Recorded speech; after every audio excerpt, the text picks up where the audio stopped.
Good evening. You're watching the news from the Sultanate of Oman television. First, the headlines. Official leave for Isra wal Miraj anniversary is declared for public and private sectors. The State Council approves a proposal on the regulation law of the drones aircraft. The Information Security Forum discusses dealing and protecting software from technology dangers. And more than 212 million Omani riyals is the value of real estate trade in the Sultanate during the month of March.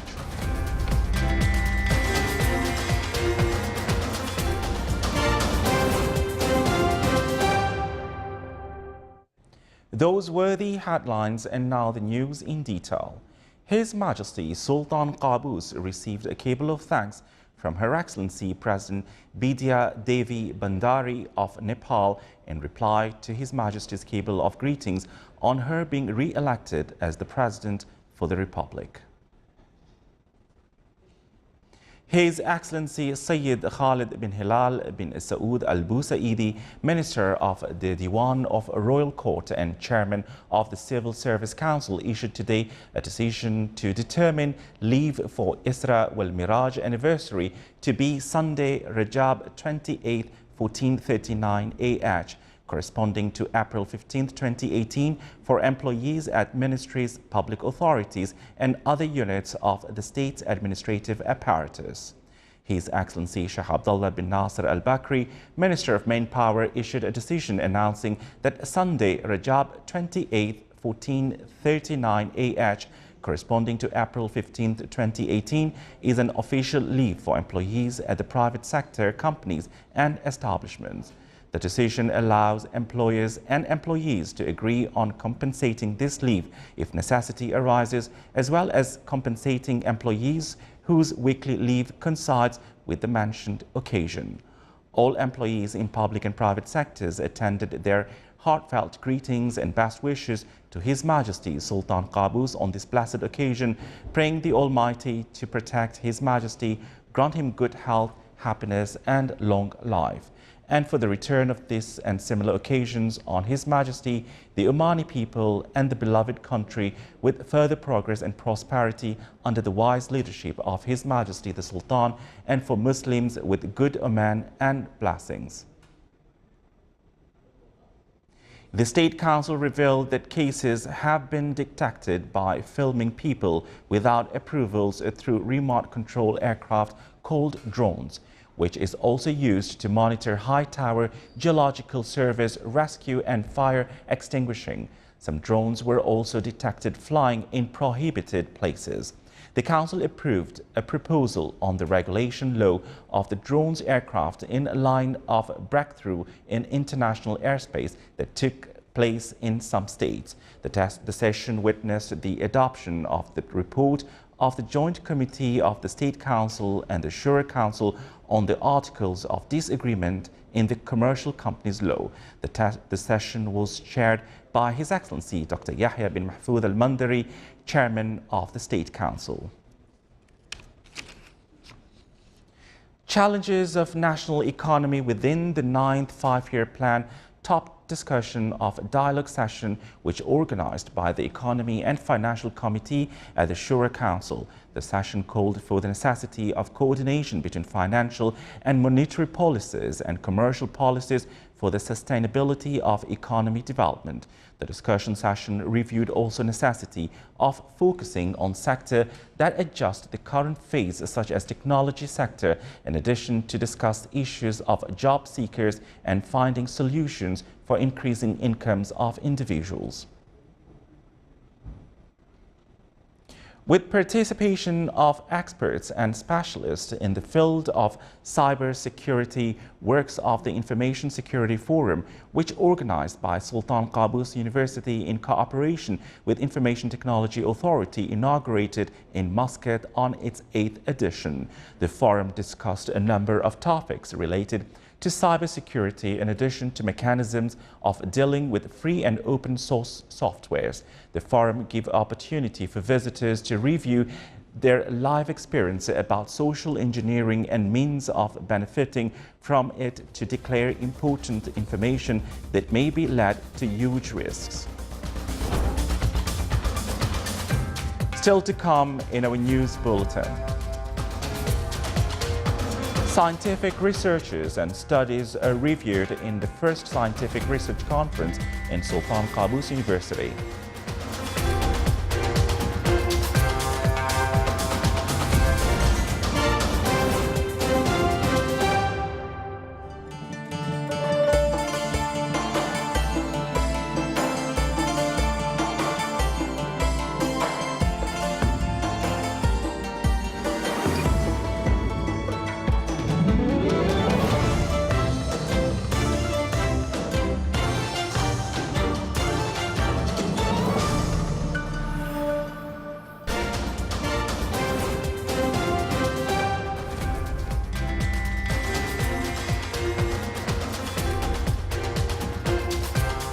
Welcome back to the news from the Sultanate of Oman television. Russia's Foreign Minister Sergei Lavrov today said that he has agreed to visit North Korea, speaking after meeting with his North Korean counterpart Ri Yong-ho in Moscow. Lavrov added there was no word yet on the possible sit-down between Russian President Vladimir Putin and North Korean leader Kim Jong-un. He said that Russia welcomes Kim's plan to meet with the president of South Korea, Moon Jae-in, and U.S. President Donald Trump as a step towards easing tensions. Kim visited Beijing last month to meet Chinese President Xi Jinping, the first time Kim has left the North since assuming power in 2011. It was also his first meeting with other head of states. North Korean leader Kim Jong-un briefed top ruling party officials on his visit for the future direction of dialogue with the United States and his upcoming summit with South Korea's president. Kim gave his profound analysis and appraisal of the prospect for North Korea-U.S. dialogue as a meeting of the portfolio of the ruling party's Central Committee. The North's official media has thus far made virtually no mention of the series of stunning diplomatic overtures Kim has made towards Seoul and Washington since January, though it did trumpet Kim's visit to Beijing last month to meet the Chinese leader Xi Jinping. North Korea's Parliament Supreme People's Assembly is scheduled to convene tomorrow. Chinese President Xi Jinping today met world leaders in China to attend the Boao Forum for Asia annual conference. During the meeting with the Prime Ministers of Singapore, Pakistan and the Netherlands and the Managing Director of International Monetary Fund, IMF, Xi said China will stand firm in fighting against unilateralism and trade protectionism. Earlier, Xi made a keynote speech on the opening of the business forum, in which he promised China will lower import tariffs and protect the intellectual property rights of foreign investors. Super Sanitarian Masao Nonaka was certified today as the world's oldest living man at age 112 years, 259 days. Nonaka received the certificate from Guinness World Records in a ceremony at his home in Ashoro on Japan's northern main island of Hokkaido and celebrated the recognition with a cake. Born on 25th July 1905, Nonaka grew up in a large family and succeeded his parents ruling a hot spring inn. The 105-year-old inn is now run by his granddaughter Yuko. He regularly soaks in the spring and also enjoys eating sweets, especially cakes. His family members say Nonaka still moves around by himself in a wheelchair. He reads a newspaper after breakfast every morning and loves to watch sumo wrestling and samurai dramas on TV. Nonaka has overlived all 7 of his siblings, as well as his wife and 2 of their 5 children.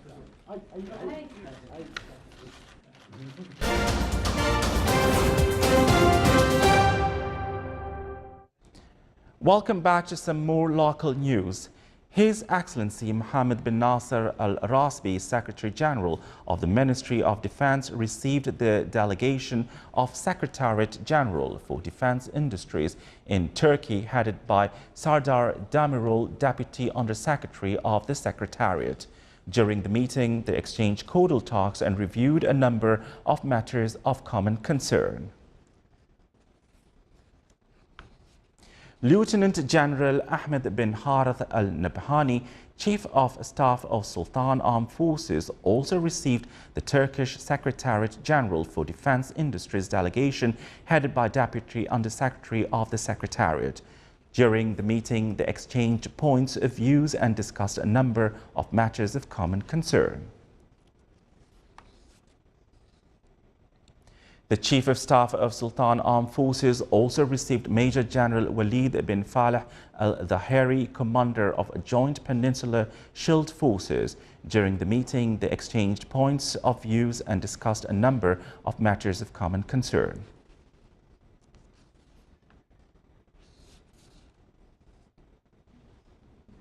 Sultan Qaboos University organized the first student conference for scientific research aiming at showcasing student research contribution in various fields, treating cancer through the use of frankincense acid extracts, countering pumpkin flies using organic plant extracts, house construction methods before His Majesty rule were among 30 scientific and humanities researchers presented in the conference. The conference was under the auspices of His Excellency Sheikh Salim bin Mustahil Al-Ma'shani, advisor in the Diwan of Royal Court.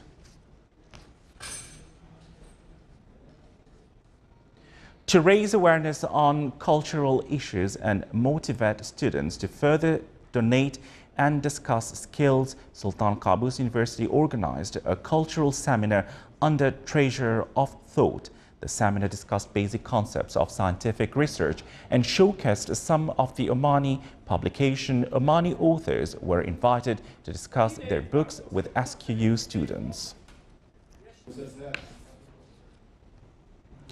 Ministry of Manpower confirmed the employment of 22,872 citizens in the private sector during the period from December 3rd, 2017 until April 9, 2018, in line with the employment plans announced by the Council of Ministers in October last year. The statement released by the ministry stated employment of 15,417 males in comparison of 7,455 female Omani, primarily in construction, retail and wholesale sectors as well as manufacture sector.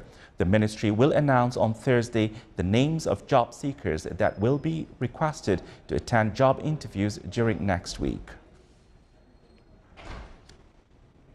The real estate trading value reached over 212 million Omani Rials, with more than 8 million Omani Rials collected fees in March. Ministry of Housing stated that some of the special planning projects on the development of apartments and floors will be tendered to engineering consultancy companies in the Governorate of Muscat. The ministry will also organize later seminars for the registered engineering consultancy companies to explain the process for submitting special planning applications through the electronic system. The inflation rate in the Sultanate witnessed an increase during March 2018 by 0.1% compared to the same period of last year. The statistics issued by the National Center for Statistics Information showcased that the increase of inflation is attributed to the increase in the price of water, electricity, gas, fuel, services, transport, commodities and housing. Oman Oil Refineries and Petroleum Industries Company, ORPEC, received the 5th batch of International Scholarship Program. The program aimed to provide global educational opportunities and qualify students of the Governorate of North Batna. ORPEC International Scholarships Program was launched in 2013 and considered as important tributary for human resources in the company, which considered as one of the accelerated oil company growing in the Middle East. The program worked with international entrepreneurs to follow up scholarships and their academic achievements.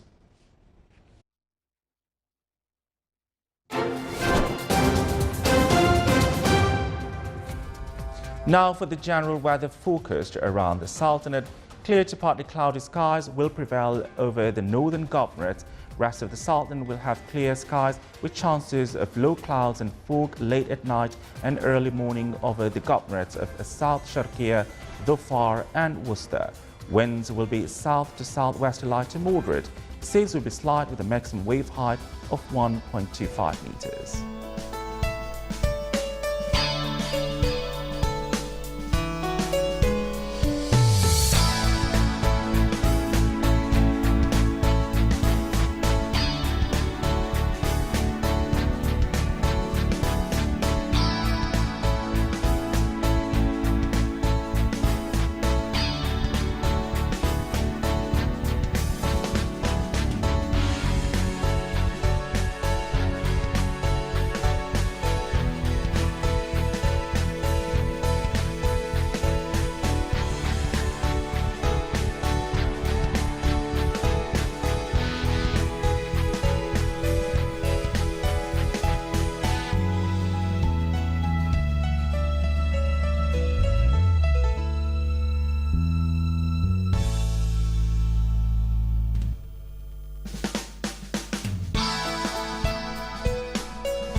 This is the Sultanate of Oman television. Before we end tonight's bulletin, here are the main points once again. Official leave for Isra Wal Miraj anniversary is declared for public and private sectors. The State Council approves a proposal on the regulation law of drones aircrafts.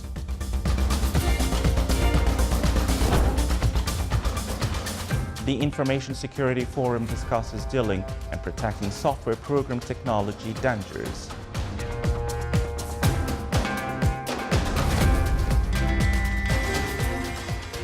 And more than 212 million Omani riyals is the value of real estate trade in the Sultanate during the month of March.